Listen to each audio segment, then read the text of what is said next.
Dumapaylaeng nagpapaimbag iti ospital ti 39 ti taon na Anilito Labawan, residente ti Lagiben Lagangilang Ambra, kalpasan a biktima ti panagba. Ima, bakrang ken likod ti sinagaba a sugat ti biktima. Idinto adamet iti kot ti pulisya ti sospek, a kabagyan metlaeng ti biktima.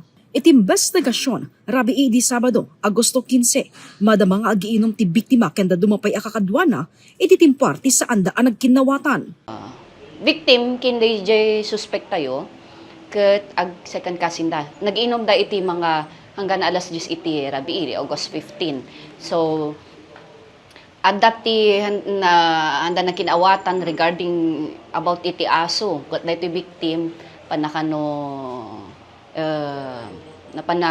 accordingly napana pinang orti bote dijay suspect tayo. Ngem ko namet ti biktima nalpasdan a nagiinom ken idinta agpakadan ditan a kinari ti sospek gapo ti maipagarop a pinangbansag na ti aso na nasurok may salawasen ti napalabas. Tumakdermoton ma'am nga panakon kanya na danugan kanya na ma'am hangkang agkaskas anong kanya na mabalin mo't nga pag papatangan day tano bigat dong kurak kanya na ma'am kuno kunak mo't kanya na ma'am nagyak mo na niso na dapay kayo dyan ma'am kung bunang yun kaabay na so nga napanunod akin na inalak di peridors ihani hagis ko lang yan tiwa ma'am paderjak amo ma'am no kasi ano nga baka katulog balatok lang di ko ma'am.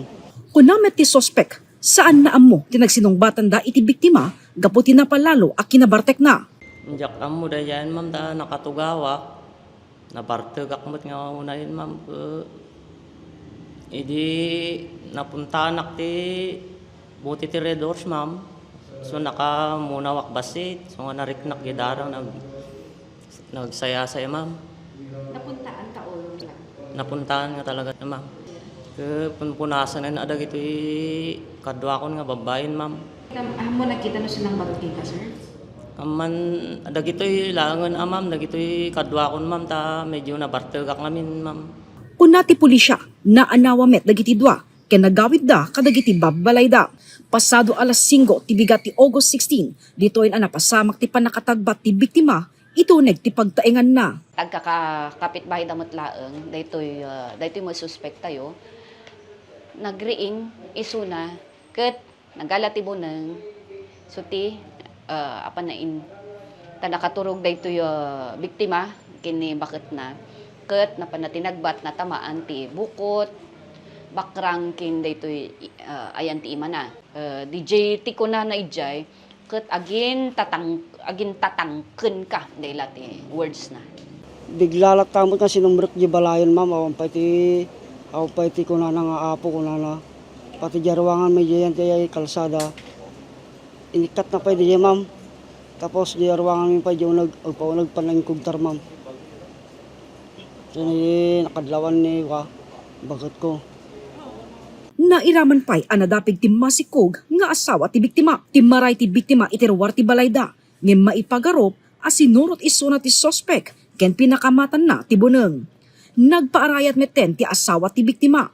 Depensa ti sospek. Inbales na laing ti sugat an nasa gabay na iti rabii an nagainom da. Napanak diyan da ma'am. So na kaungutak mo. In balis ko la dito tagbat ti ulo ka ma'am. Madi madjariknak ma'am na istayak man na tayon ma'am ito namayan na kanya akon. tagbat na ulong sir Na bato ma'am. Buti ti Red Horse. Naisagpaten iti piskalya ti reklamo a frustrated murder kontra ti sospek. Kalpasan a desidito a pagsungbaten ti biktima ti sospek. ngam nag-avail isuna nag-waive isuna ti Article 125 ti Revised Penal Code so adapay lang in pasupli ni apo fiscal kinyami while holding isuna tano anya ti outcome jay further investigation ni apo fiscal tayo no i-file na jay information. Nagkidawmeten ti dispensar ti sospek. Nagpalagip ti pulisya ngagbalin a responsable iti panaginom ti arak ken nagserbi daytoy nga insidente nga adal kadagiti umili. Jessica Boreta, Balitang Solid North.